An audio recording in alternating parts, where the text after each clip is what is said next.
आमद है। अभी अगले हफ्ते में देख लेना रमज़ान आ जाएगा, रमज़ान शुरू हो जाएगा, रोज़े रखने शुरू कर देंगे, फिर कहा जाएगा ये पहला अशरा जा रहा है? अगले जुमे ऐलान हो गया दूसरा अशरा शुरू हो गया है।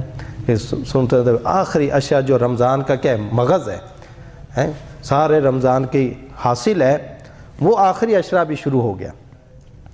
फिर देखो साथ ही क्या तकमील कुरान की तकरीबात शुरू हो जाएंगी कि आज फ़लाँ हाफिज़ ने कुरान मुकम्मल कर लिया, फ़लाँ ने कर लिया।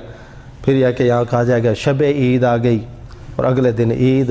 देखो इस तरह से महीना तेज़ी से गुज़र जाएगा, चुटकियों में जिसे कहते हैं ना, चुटकियों में महीना गुज़र जाता है। तो फ़ायदा उठाने वाले फ़ायदा उठा लेते हैं, महरूम लोग महरूम रह जाते हैं। ये महीना तेज़ी से गुज़र जाता है। इसलिए इस मेहमान महीने की कदर यह है कि हम भी इसके लिए अपने औकात को फारिग करें, जितना ज़्यादा हो सके इस महीने में इबादत करें। आम तौर पर यह समझा जाता है कि रमज़ान का महीना बस रोज़े और तरावी का महीना है, ऐसा नहीं है, बल्कि रमज़ान का महीना एक खुसूसी तरबियत का महीना है। जितना जो आयत मैंने पढ़ी थी, मैं तुम पर रोज़े इसी तरह फ़र्ज़ किए गए जिस तरह तुमसे पहले लोगों पर फ़र्ज़ किए गए। इसकी वजह ज़िक्र माई लअल्लकुम तत्तकून, ताकि तुम मुत्तकी बन जाओ। गोया कि रमज़ान का महीना एक ऐसा तरबियती कोर्स है कि अगर आदमी आदाब से ये महीना गुजार ले तो आदमी मुत्तकी बन जाएगा, तकवा की सिफत उसको हासिल हो जाएगी। तो ये तकवा की खासियत उसको हासिल हो गई तो बकिया साल भी उसका आसानी से गुजर जाएगा, तकवे के साथ ही गुजरेगा। इस तरह के देखो ये 11 महीने जो हैं हमारे, ताजिर लोग अपनी तिजारत में लगे रहते हैं, मुलाजिम अपनी मुलाजमत में, यानी दुनिया भर के कामों में मसरूफ़ रहते हैं। तो दुनियावी जो उमूर हैं अगरचे वो जायज़ भी हों, इनकी खासियत यह है कि ये आदमी को आहिस्ता आहिस्ता अल्लाह ताला से ज़रा दूर ले जाते हैं, आदमी की गफलत का सबब बन जाते हैं। आदमी ज़्यादा वक़्त कहाँ गुजारे, बाज़ार के अंदर, तो इसका लाजमी असर और ख़ासा ये होगा आदमी पर कि ज़िक्र अज़कार से और तिलावत वगैरह से ज़रा गाफिल हो जाएगा, तो बंदा अपने रब से ज़रा दूर हो जाता है। तो ये रमज़ान का महीना अल्लाह ताला ने ख़ास अपने कुर्ब का महीना अता किया है कि जो बंदे अपने रब से दूर हो गए थे, अल्लाह ताला ने कि हम तुमको एक ऐसा महीना अता कर रहे हैं कि ताकि तुम हमारे करीब आ जाओ, तो इसके अंदर तुम्हारी तरबियत होगी। अब इसके अंदर रोज़ा भी रखा जाएगा, तरावी भी पढ़ी जाएंगी। अहम इबादतें तो ये दो ही हैं। इसके अलावा ज़िक्र अज़कार की कसरत, तिलावत कुरान जीद, जिसका कुरान का जो ख़ास ताल्लुक़ है, कुरान का जो ख़ास ताल्लुक़ है रमज़ान के साथ, तो कुरान की तिलावत की कसरत। अक्सर हज़रात ये हुफ़ाज़ हैं, हुफ़ाज़ दौर करते हैं। ख़ुद नबी करीम सल्लल्लाहु अलैहि वसल्लम हज़रत जिब्राईल अलैहिस्सलाम के साथ बैठ कर दौर किया करते थे रमज़ान के महीने के अंदर। आखिरी जब रमज़ान आया तो आप ने 2 मरतबा दौर किया। जितना कुरान नाजिल हो चुका होता था वो सारे कुरान का रमज़ान के महीने में दौर होता था। तो तिलावत की कसरत, नवाफिल का इह्तिमाम, जितनी भी नफली बातें, देखो तहज्जुद के लिए उठना आम दिनों में ज़रा मुश्किल होता है, जबकि रोज़ों के अंदर तो उठना है। रोज़ों के महीने में सहरी खाने के लिए उठेंगे, ज़रा आदमी थोड़ा पहले उठ जाए, वज़ू करके 2, 4, 8 नवाफिल अदा कर ले, तो तहज्जुद की अदायगी और इसका मामूल बनाना रमज़ान के महीने में आसान है। और अगर पूरा महीना आदमी मामूल बनाए तो इंशाअल्लाह बकिया 11 महीने में भी इस मामूल को बाकी रखना आसान होगा। इशराक भी पढ़ना कोई मुश्किल नहीं। देखो यहाँ पर मस्जिद में नमाज़ पढ़ेंगे आदमी, हुफ़ात तो अक्सर तिलावत करते हैं, तो तिलावत में मसरूफ़ हो जाए, अपना पारा याद करें। और फिर यह है कि जब सूरज चढ़ जाए, इशा वक़्त हो जाए, तो इशा के नवाफिल पढ़ लें। फिर आदमी बेशक आराम कर ले, रात को नींद पूरी नहीं हो सकी, आराम करे, और फिर चाश्त के वक़्त में नवाफिल पढ़ ले। और इसी तरह सलातो ज़वाल का भी इह्तिमाम करे, ज़वाल होते ही कम अज़ कम 4 रकअतें पढ़े, या ऐसी शुमार होंगी जैसे कि तहज्जुद में पढ़ी। अव्वाबीन का भी इह्तिमाम करे, रात को तरावी की 20 रकअतें तो पढ़नी है, तो नवाफिल का भी इह्तिमाम हो, ज़िक्र अज़कार का भी। इस सब से बढ़कर जो चीज़ ज़रूरी है वो ये कि अपने आप को गुनाहों से बचाए, क्योंकि ना तकवा की खासियत तब आएगी जब कि आदमी अपने आप को गुनाहों से बचाए।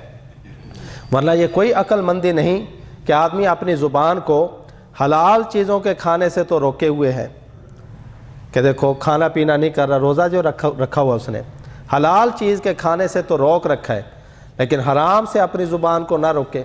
ये ज़ुबान उसी तरह चल रही, गीबत भी कर रही, चुगलियाँ भी कर रही है, दूसरे बदगोई भी हो रही, دوسروں کو اسی زبان کے ذریعے سے کہ ایذا اور تکلیف بھی پہنچائی جا رہی، تو پھر بتلائیے کہ اس زبان سے اگر آدمی نے جھوٹ بولنا نہیں چھوڑا، غیبت کرنی نہیں چھوڑی، اتنا چگلی کرنا نہیں چھوڑی، تو پھر ایسے روزے کا جو روحانی جو ایک فائدہ اس کو حاصل ہونا تھا اس سے آدمی محروم ہو جائے گا۔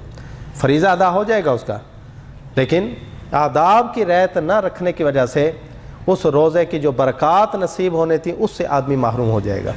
تو کامل درجے کی برکات تب نصیب ہوگی جبکہ آدمی اپنے آپ کو گناہوں سے بھی بچائے، اور اس مہینے میں گناہ سے بچانا کوئی مشکل نہیں، اپنے آپ کو گناہ سے بچانا کوئی مشکل نہیں۔ دیکھیں گناہ کے محرک اور سبب کتنے؟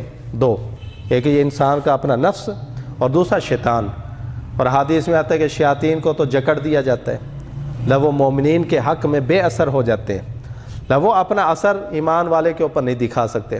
نتیجتاً ایک محرک تو ختم ہو گیا، دوسرا محرک ہے نفس۔ اس نفس کے لیے بھی اللہ نے انتظام کیا کہ فرشتوں کی ڈیوٹی لگائی ہے، وہ ہر وقت ندائیں دیتے رہتے ہیں، یا باغی الخیر اقبل یا باغی الشر اقصر، اے خیر کو طلب کرنے والے تو آگے بڑھ، اے برائی کو طلب کرنے والے تو رک جا۔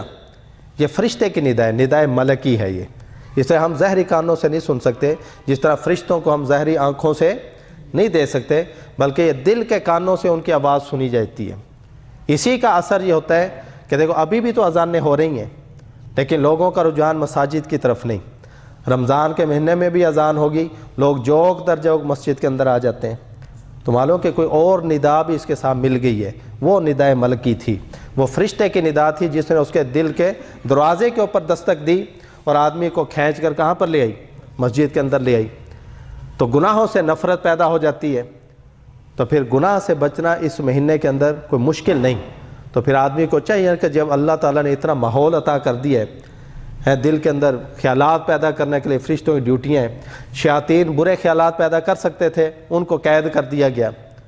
اب آدمی کو چاہیے کہ بس اپنا تھوڑا سا یعنی تھوڑی اس کی طرف توجہ کرے تو آدمی گناہ سے بچ سکتا ہے، باقی کو نہ بچنا چاہے تو اس کا کوئی حل نہیں ہے، اس کا کوئی حل نہیں ہے۔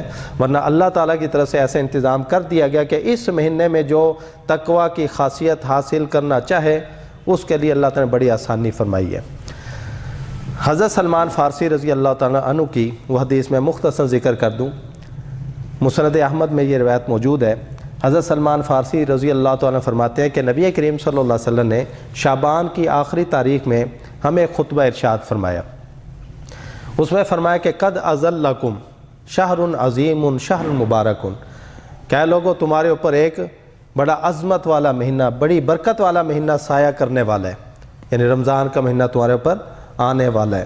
یہ ایک دن پہلے آپ خطاب کر رہے ہیں، اور میں کہ شہر فیہ لیلۃ خیر من الف شہر، یہ ایک ایسا مہینہ ہے کہ جس کے اندر ایک رات ایسی ہے جو 1000 مہینوں سے بہتر ہے، وہ لیلۃ القدر ہے۔ لیلۃ القدر 1000 مہینوں سے بہتر ہونے کا معنی یہ، اس ایک رات کے اندر عبادت کر کے اپنے رب کی قرب کی جتنی منزلیں آدمی طے کر سکتا ہے، اتنی 1000 مہینے کی راتوں کی عبادت میں بھی آدمی حاصل نہیں کر سکتا۔ گویا کہ اللہ کے قرب کی طرف جو سفر ہے اس کے اندر تیزی آ جاتی ہے، تو اتنی تیزی سے آدمی سفر کرتا ہے کہ ایک رات کی عبادت سے اتنا اللہ کے قریب ہو جاتا ہے جتنا 1000 مہینے کی راتوں کے اندر آدمی بیداریاں کر کے اللہ کی عبادتیں کر کے آدمی سفر کرتا ہے۔ فرمایا کہ اس کی ایک رات ہی 1000 مہینے سے بہتر ہے۔ نیکیوں کی قدر و قیمت بڑھا دی جاتی ہے۔ فرمایا کہ جو آدمی اس مہینے کے اندر نفل ادا کرے تو فرضوں کے برابر اس کو ثواب عطا کیا جاتا ہے، اور جو ایک فریضہ ادا کرے تو 70 گنا اس کا ثواب بڑھا دیا جاتا ہے۔ فرمایا کہ اس کے دن کے روزے کو اللہ نے فرض قرار دیا ہے، رات کے قیام کو تطوع قرار دیا ہے، یعنی یہ سنت موقدہ ہے۔ اور فرمایا کہ یہ شہر الصبری، صبر کا مہینہ بھی ہے، اس طرح کہ اس میں آدمی کو عملی طور پر صبر کرنے کا کیا ہے، یہ عملی طور پر آدمی کو اس کا تجربہ ہوتا ہے۔ صبر کیا ہے کہ آدمی اپنے نفس کو روکے، تو اس کے اندر بھی آدمی کے کھانے پینے سے، شہوات سے، لذات سے آدمی اپنے آپ کو روکتا ہے، تو یہ صبر کا مہینہ ہے۔ وَالصَّبْرُ ثواب الجنہ، اور میں کہ صبر کا ثواب جنت ہے۔